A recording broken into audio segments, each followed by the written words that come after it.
যারা আল্লাহ তাআলাকে পাওয়ার জন্য চেষ্টা করে, আল্লাহ তাআলা তাদেরকে পথ দেখাবেনই। আল্লাহ তাকে পথ দেখাবেনই। আপনি যে কোনো কাজে আল্লাহ সন্তুষ্টির জন্য করেন, আল্লাহ যেভাবে বলেছেন এভাবে করেন, আপনি সফলতার পথ দেখবেনই। কারণ আল্লাহ তাআলা মুহসিনদের সাথে তো ইহসানের লেভেলে আছে, কারণ সে সব কাজ আল্লাহর জন্য করে। আল্লাহ যে কিতাব দিয়েছেন, এই কিতাবের সব কিছুর প্রতি আপনি ঈমান আনতে হবে। এটা একটা পরীক্ষা আপনার। আপনি কোরআনে সব কিছুর প্রতি ঈমান আনেন কিনা? কোরআনে আল্লাহ তাআলা বলেছেন, কোরআনে আল্লাহ তাআলা সব কিছুর সমাধান রেখেছেন। এখন আপনি বলেন কোরআনে আপনি সমাধানের জন্য আসেন কিনা? যদি না আসেন তাহলে বুঝতে হবে যে আপনি আসলে সত্যি করতে ঈমানের দাবিতে সঠিক না, সত্যবাদী না। এখানে প্রবলেম আছে, সংকট আছে এখানে, তাই না? বাল হুয়া আয়াতুন ওয়া মা কুনতা তাতলু মিন ক্বাবলি মিন কিতাবিন ওয়া লা তাখুত্তু বিয়ামিনিকা ইযাল লারতাবাল মুবতিলুন। কোরআন নিয়ে কিন্তু লোকেরা ফিতনার মধ্যে আছে, তারা পরীক্ষার মধ্যে আছে। তারা মানে আপনি দেখেন বাংলাদেশে এরকম অনেক লোক আছে, তারা কোরআনকে তারা কি মনে করে? আচ্ছা, কোরআন তো 1500 বছর আগে নাজিলকৃত আল্লাহর প্রকৃত কিতাব, এটা আমাদের সমাজে লাগে না। আপনি বলেন বাংলাদেশের শরিয়া আইন নিয়ে, যে আমরা বারবার বলি শরিয়া আইন চালাক, কোরআন আইন চালাক, কতজন লোক মানবে? তার মানে ফিতনার মধ্যে আছে কিনা তারা?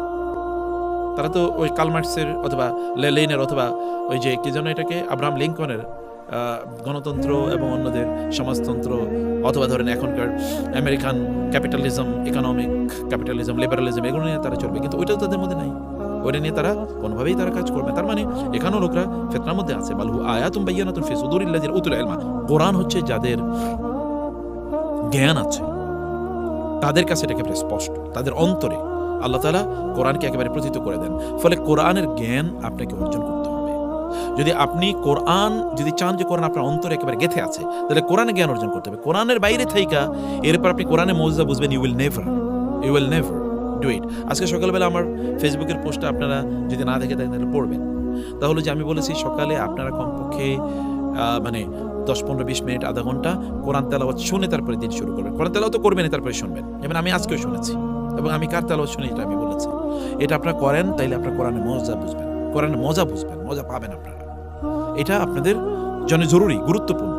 আচ্ছা, ওয়াকালু লাউলা উনজিলা আলাইহি আয়াতুম মির রাব্বি কুল ইন্নামাল আয়াতু ইনদাল্লাহ ওয়া ইন্নামা আনা নাযিরুম মুবিন। আল্লাহ সুবহানাহু ওয়া তাআলা এরপরে এই আয়াতগুলোতে এদের কাফের এবং মুশরিকদের বিভিন্ন ধরনের তাদের প্রত্যাশা, তাদের আকাঙ্ক্ষা, কেন কোরআন ওইরকম হলো না, কেন রাসূল এরকম হলো না, কেন এটা আসলো না, মানে তাদের কাছে বিভিন্ন ধরনের কোয়েশ্চেন, এগুলো শয়তান তাদের মধ্যে তৈরি করে দেয়। এর মাধ্যমে তারা ফিতনায় পড়ে। কোরআনে তাদের বিভিন্ন প্রশ্ন আসে। যেমন অনেকে আমাদেরকে প্রশ্ন করেন, আচ্ছা আয়েশা রাদিয়াল্লাহু তাআলা আনহার রাসূল সাল্লাল্লাহু আলাইহি ওয়াসাল্লামের বিয়ে করার সময় তার বয়স কত ছিল? 9 বছর। এত ছোট বাচ্চারই তিনি বিয়ে করেছেন। আমি বলি আপনি যারা বলছেন, আমি বলি তোমার দাদির বয়স কত ছিল যখন বিয়ে হয়েছে তার? জিজ্ঞেস করে দেবো, তার বয়স 10 ছিল বা 11 ছিল বা 12 ছিল, তাই না? 10, 11, 12 ছিল। তো এখন রবীন্দ্রনাথ বিয়ে করছে তো 8 বছরের মেয়েকে। মানে এই যে শয়তানি, এখন আপনি এই শয়তানদের শয়তানিতে আপনি ঢুকে কি করবেন? আপনি রবীন্দ্রনাথকে তারা পূজা করে, ওই যে হেমালিনী নাকে তাকে যে রবীন্দ্রনাথ বিয়ে করছে কোন একটা মেয়েকে, 8 বছরের মেয়েকে, এটাকে নিয়ে তাদের কোনো কথাবার্তা নাই। তারপর রবীন্দ্রনাথের তারা গান গাইবে, রবীন্দ্রনাথের রবীন্দ্রসঙ্গীত তারা গাইবে, তাই না? এবং মরতে মরতে যেন রবীন্দ্রনাথের সঙ্গীত তাকে শোনানো হয়, এই তারা কথা বলবে। এই সকল মুনাফিক গুলো আল্লাহ রাসূলের যখন আলোচনা, তখন তিনি এরকম একটা ছোট মেয়ের বিয়ে করেছেন। সমাজ তখন কি ছিল? এটা আরবের ছোট মেয়ে, এটা কি বাংলাদেশের ছোট মেয়ে? আর এটা কি 1500 বছর পরের সমাজ? মানুষের বিবর্তন হয় না, মানুষের পরিবর্তন হয় না? তৎকালীন সমাজের কালচার কি ছিল? এটা নিয়ে ডিবেটের, এটা নিয়ে আমাদের অনেকে ইনফেরিয়রিটিতে থাকে, অনেকে ইনফেরিয়রিটি থাকে। আমাকে আমার বড় মেয়ে জিজ্ঞেস করেছিল, বাবা এরকম একটা আলোচনা এসছে তার মানে একাডেমিক সার্কেলে, তার ফ্রেন্ডদের মাঝে অনেকেই এরকম কথা বলছে, কারণ সেখানে অনেকেই যারা ইসলাম নিয়ে অত ভালো জানে না। তো আমি বলছি তুমি কি বলছো? আমি বলছি তখন বলছে বাবা, আমি বলেছি 1500 বছর আগের সেই সমাজের স্ট্যান্ডার্ড আর এখনকার সমাজের স্ট্যান্ডার্ড কি একরকম? আমি বলেছি পারফেক্ট আনসার। তখনকার স্ট্যান্ডার্ড এখনকার স্ট্যান্ডার্ড তো এক না, এমনকি 50 বছর আগের স্ট্যান্ডার্ড তো এক না। আমার মায়ের বিয়ে হয়েছে যখন তার বয়স ছিল 12, উনি তখন ক্লাস 2-তে পড়েন।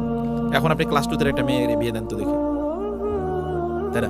আমি বোঝা যাচ্ছে যে এগুলো মানে এইভাবে মানুষরা তাদেরকে ফিতনার মধ্যে ফেলতে চাইবে। অনেকেই তারা এরকম মানুষ ফিতনার মধ্যে আছে যে আমি এত গুনাহ করি, অপরাধ করি, কই আমার তো কিছুই হয় না, আমার তো কোনো কিছু হয় না, আমি তো ভালোই আছি। যারা অন্যায় করেছে বিশাল লম্বা সময় জুড়ে অন্যায়, আল্লাহ তাআলা তাকে সুযোগ দিয়েছেন, শাস্তি দেন না, এই কারণে মনে করছে আল্লাহ বুঝি আমারে অনুমোদন দিয়েছে, আমি বুঝি এরকম। যারা অনেক টাকা পয়সার মালিক কিন্তু হারাম কাজ করে যাচ্ছে, তারা মনে করে আমার তো টাকা বাড়তেছে ডেইলি, তার মানে তো আমি যে পথে আছি এটা বুঝি অন্যায় কোনো পথ না। এটা একটা বড় ধরনের ফিতনা। আপনি যদি দেখেন যে আপনি গুনাহ করার পরে আপনার কোনো কিছু হচ্ছে না, তাহলে বুঝেন আপনি বড় ফিতনার মধ্যে আছেন, বড় পরীক্ষার মধ্যে আছেন, তাই না? আপনাকে আউয়াব হতে হবে। এই কারণে একজন বলেছেন যে আমি তাকে প্রশ্ন করেছিল আপনি করেন কি? আপনি গুনাহ করেন তো মাঝে মাঝে দেখি, মানে হ্যাঁ আমি গুনাহ করি এবং আমি পরবর্তী আবার সাবানও ব্যবহার করি, আগুন ব্যবহার করে সেই গুনাহকে জ্বালিয়ে দিই, সাবান ব্যবহার করে পরিষ্কার করে বলি। বলে সেটা কি? বলে সেটা ইস্তেগফার করি। আগে গুনাহ করি, তার মধ্যে কিছু কাদা আমার শরীরে লাগে, এরপরে আমি ইস্তেগফার করি। এই ইস্তেগফার হলো সাবান, এটা দিয়ে আমি একেবারে সব পাক পবিত্র করে দিই। এটাই হচ্ছে আওয়াব। আনাবা মানে কি? সুম্মা আনাবা ইলাইহি, অতঃপর সে ও মুনিব আওয়াব। আল্লাহ তাআলা নবী রাসূলদের ব্যাপারে বলেছেন মুনিব আওয়াব, ইব্রাহিম আলাইহিস সালামের ব্যাপারে বেশি বলেছেন এবং দাউদ আলাইহিস সালামের ব্যাপারে বলেছেন। মানে আওয়াব মানে কি? মানে হচ্ছে কোনো ভুল যদি করে ফেলে তাহলে আবার ফিরে আসে আল্লাহর কাছে, এরকম আবার ফিরে আসে, বারবার ফিরে আসে, মায়ের কাছে যখন সন্তানরা বারবার ফিরে যায়, এটাই এরকম। আচ্ছা, লাস্ট, ইয়া ইবাদিয়াল্লাযিনা আমানু ইন্না আরদি ওয়াসিআ, 56তম আয়াত, খুবই গুরুত্বপূর্ণ আয়াতটা, লিখে রাখবেন। আল্লাহ সুবহানাহু ওয়া তাআলার জমিন এটা প্রশস্ত, আপনাকে হিজরত করতে হবে। আপনাকে কি করতে হবে? হিজরত করতে হবে। রাসূল মক্কা থেকে মদিনায় হিজরত করেছেন ফিতনার কারণে, মানে এখানে তিনি দিন প্র্যাকটিস বা প্রচার করতে পারেন নাই। সাহাবায়ে কেরামরা হিজরত করেছেন দিন প্রচার প্র্যাকটিস করতে পারেন নাই। আপনি যে এলাকায় আছেন এখানে যদি দিন প্রচার না করতে পারেন তাইলে এটা আপনার ফিতনা। আপনার পরীক্ষা, বিশাল ফ্ল্যাট, বিশাল আলিশান বাড়ি, এই এলাকায় সবাই আপনাকে চেনে, এলাকা ছেড়ে যেতে মনে চায় না, এটা তো ফিতনার মধ্যে আপনি আছেন, পরীক্ষার মধ্যে আছেন। You should immediately leave that place. আপনাকে পরীক্ষায় উত্তীর্ণ হতে হলে ওই জায়গায় আপনাকে অতিরিক্ত করে অন্য জায়গায় আপনাকে চলে আসতে হবে। আর যারা এটা করতে পারে আল্লাহ তাআলা তাদেরকে, আপনি দুনিয়ার কিছু একটা ছেড়ে দিয়েছেন, ওই অঞ্চল ছেড়ে দিয়েছেন, আল্লাহ তাআলা জান্নাতে বিশাল বড় সাম্রাজ্য আপনার জন্য তৈরি করে রেখেছেন। আপনি ছেড়েছেন একটু, কিন্তু এর চেয়ে বিলিয়ন ট্রিলিয়ন টাইমস বড় সাম্রাজ্য আল্লাহ তাআলা আপনার জন্য তৈরি করে দিয়েছেন। এরপরে হচ্ছে এই আয়াতের পরে, তারপরে সর্বশেষ এই আপনার 61 আয়াত থেকে শুরু করে আপনার 63তম আয়াতে আল্লাহ সুবহানাহু ওয়া তাআলা তার শক্তির মত্তার কথা আল্লাহ তাআলা বলেছেন। আপনি যদি বিপদে পড়েন তাহলে তিনি আপনাকে যে উদ্ধার করতে পারেন, কারণ আসমানের মালিক তিনি, জমিনের মালিক তিনি, আকাশের মালিক তিনি, বাতাসের মালিক তিনি, আসমান থেকে তিনি বৃষ্টি নাজিল করেন। অতএব যিনি এগুলো করতে পারেন, তিনি কি এটা করতে পারেন না? তিনি কি আপনার বিপদ দূর করতে পারেন না? অবশ্যই তিনি পারেন।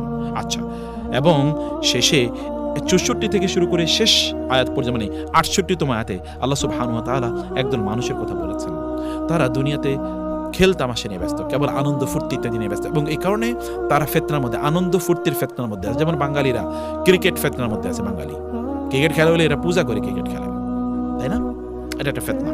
এই ফিতনার কথা বলেছেন। আরেকটা ফিতনা আছে, তাহলে জ্ঞানের ফিতনা, ঝগড়া বিবাদ, বিতর্ক করা। ওয়ালা তুজাদিলু, খুবই ইম্পর্টেন্ট আয়াত, 46তম আয়াত, ওয়ালা তুজাদিলু আহলাল কিতাবি ইল্লা বিল্লাতি আহসান। তো আল্লাহ বলেছেন যখন আহলে কিতাবদের সাথে তোমরা যখন কথা বলবা, বিতর্ক করবা, তখন তোমরা সর্বোত্তম পদ্ধতিতে করো। আমি আপনাদেরকে এই যে আজকের শুরুর নাসিহাতে বলেছিলাম না যে আমাদের আচরণের জন্য আমরা ইমাম হই, মনে আছে কিনা? আমি কিন্তু এটা আপনাদেরকে প্রশ্নের মধ্যে আনবো। আচরণের মধ্যে ইমাম মানে কি? মানে আপনি যখন কথা বলবেন তখন আপনি কাউকে আঘাত করে কথা বলবেন, মানে কাউকে ইজ্জত টানাটানি করবেন না। আপনি সুন্দর করে কথা বলবেন। ওয়াকুলু আমান্না বিল্লাযী উনজিলা ইলাইনা উনজিলা ইলাইকুম ওয়া ইলাহুনা ওয়া ইলাহুকুম ওয়াহিদ। যখন আপনি অন্যকে দাওয়াত দেবেন, কাফের এবং মুশরিকদেরকে, বিশেষ করে ইহুদি এবং খ্রিস্টানদেরকে, তখন তাদেরকে বলেন তোমরা যে আল্লাহর ইবাদত করো আমরা তো সেই আল্লাহর ইবাদত করি, কিন্তু মধ্যখানে তোমরা একটু ভুল করছো। তো সুন্দর করে তাকে বুঝিয়ে দেন। আপনি তাকে পরাজিত করবেন ডিবেটে, এর মাধ্যমে আপনি তাকে দাওয়াত দিতে পারবেন না। ডিবেটে কেউ কোনোদিন বিজয়ী হয়ে, পরাজিত হয়ে তারপরে সে ইসলাম গ্রহণ করে নাই, কোনোদিন করে নাই। এটা হয় না। আপনার মধ্যে ভালো লাগা তৈরি হতে পারে, কিন্তু এটা কোনোদিন হয় না। তখন সে আরো নতুন ডিবেট নিয়ে আসবে আপনার কাছে।